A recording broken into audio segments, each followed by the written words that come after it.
Pabrikan Italia itu menikmati awal yang kuat di tahun 2024, termasuk kemenangan di Amerika bersama Maverick Viñales, tetapi berakhir di posisi ketiga dalam klasemen konstruktor. Baru kedua musim tersebut sangat sulit karena Aprilia berjuang untuk mengatasi berbagai masalah yang menghambat RSGP. Pengembangan motor tahun depan menjadi rumit karena fakta bahwa daftar pembalap Aprilia semuanya baru kecuali Raul Fernandez. Sementara Fabiano Sterlacini telah menggantikan Romano Albesiano sebagai direktur teknik. Dalam jajaran Aprilia, ada juara dunia Moto2 Agura yang melakukan debutnya bersama Aprilia pada tes pasca musim Barcelona. Meskipun Agura tidak diharapkan akan langsung mendorong pengembangan motor, Rivola yakin perspektif barunya bisa terbukti berharga. Rivola juga tidak akan meremehkan memiliki pendatang baru yang bagus dan cepat seperti Agura untuk menghasilkan performa cepat dari motor Aprilia. Rivola menilai juga di Aprilia mendapat kombinasi yang bagus antara bakat dan usia muda, sehingga Aprilia diharapkan memiliki masa depan yang bagus. Rivola juga memandang susunan pembalap baru sebagai kesempatan dan bukan hambatan untuk berkembang. Bergabung dengan juara dunia 2024 Jorge Martin di skuad pabrikan Aprilia adalah Marco Bezzecchi yang berada di posisi 3 klasemen pada tahun 2023. Rivola mengatakan Bezzecchi memiliki kualitas khusus dan meyakini komentar Alex Espargaro di awal tahun bahwa gaya balap mantan rider VR46 Ducati itu akan cocok dengan RSGP.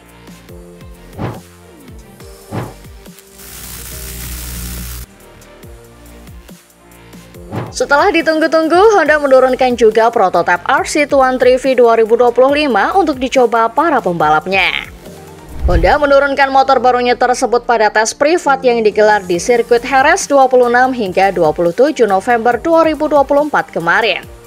Ini menjadi sinyal positif setelah mereka sempat tidak membawa motor barunya di tes MotoGP Barcelona pekan lalu sampai diprotes keras oleh Joan Mir. Total ada 3 unit motor baru yang dibawa oleh para insinyur Honda di sirkuit Jerez yang dipakai secara bergantian oleh para pembalapnya.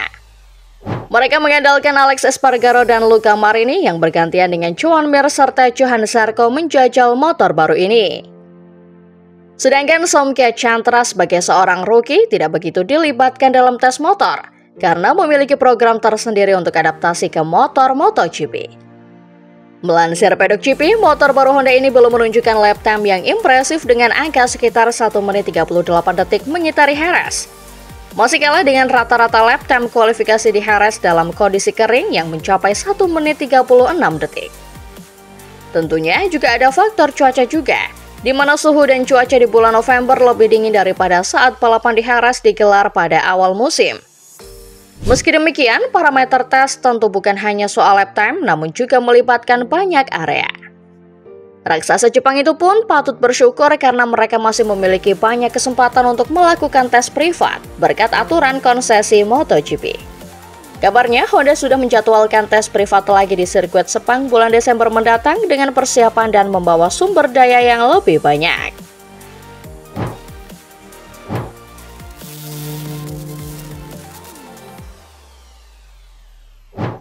Jepang disebut-sebut tidak lagi cocok menjadi tempat untuk mengembangkan motor MotoGP.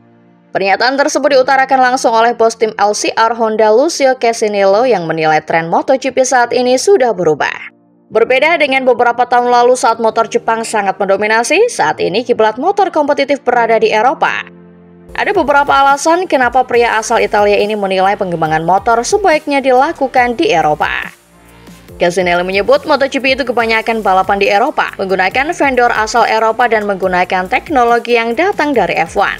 Jadi sangat logis bila seharusnya motor MotoGP dibuat di Eropa saja. Cesinelli juga bersyukur bahwa saat ini pabrikan Jepang pun juga sudah menyadari hal tersebut.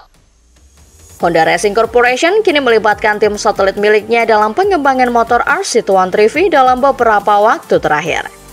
Peran pembalap andalannya Johan Zarco yang pengalamannya paling banyak di antara lainnya juga sangat vital dan dimaksimalkan oleh insinyur Honda.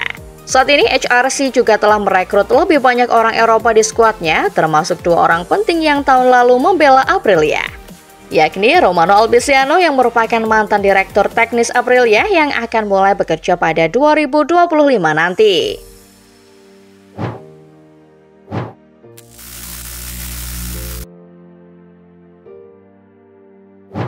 Banyak yang telah dikatakan tentang pencapaian Marc Marquez di MotoGP 2024. Juara dunia 8 kali itu berhasil menemukan dirinya kembali setelah krisis bersama Honda yang mendorongnya pergi ke Ducati meskipun itu adalah satelit Gresini Racing.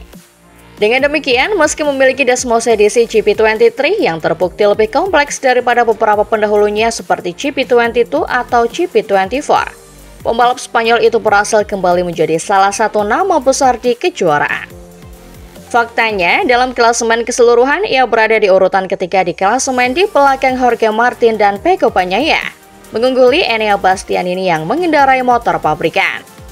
Prestasi lain, Marquez juga meraih lebih dari 200 poin di atas rekan setim sekaligus adiknya Alex Marquez di urutan ke-8 dengan 173 poin. Sehingga banyak yang bertanya-tanya, apakah dia bisa merebut gelar musim lalu jika dia mendapat GP24 seperti dua pesaingnya?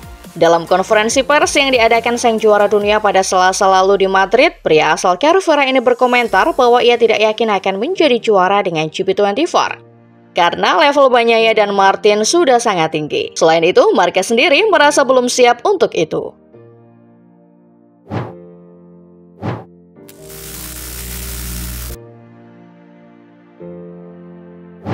Saat berlaga di Moto3 dan Moto2, Martin dikenal menjalani balapan dengan nomor balap 88. Namun, saat naik ke MotoGP pada 2021, ia terpaksa ganti nomor karena 88 sudah terlanjur dipakai oleh Miguel Oliveira. Alhasil, Martin memutuskan memakai nomor 89 karena dekat dengan nomor 88. Setelah Pol Espargaro pensiun pada akhir 2023, Martin sempat merayu Oliveira untuk kembali memakai 44, yakni nomor balap rider Portugal itu sebelum naik ke MotoGP pada 2019. Namun, Falcao menolak. Akibatnya, Martin harus tetap memakai nomor 89 sepanjang musim 2024. Kini, setelah menjuarai MotoGP 2024, Martin punya kans memakai nomor 1 pada 2025, yakni nomor yang hanya boleh dipakai oleh rider yang berstatus juara dunia bertahan. Tadinya, Martin sempat diduga akan memakai nomor itu dalam tes pasca musim di Barcelona pada 19 November 2024 lalu. Nyatanya, Martin justru mengendarai RAGP tanpa nomor di fairing depan. Ia malah menempelkan stiker berwarna emas berbentuk dua bintang, yakni simbol dua gelar dunia yang ia koleksi. Sementara itu, nomor 89 meski ukurannya besar sekadar tertempel di bagian fairing samping RAGP. Manajemen Aprilia sendiri masih bungkam soal nomor yang akan dipakai oleh Martin pada 2025. Apalagi jika mengingat Martin merebut gelar dunia bersama Ducati lewat Prima Pramac Racing. Namun, krusiv Martin, Daniel Romagnoli justru memberikan bocoran bahwa nanti Martin akan pakai nomor 1.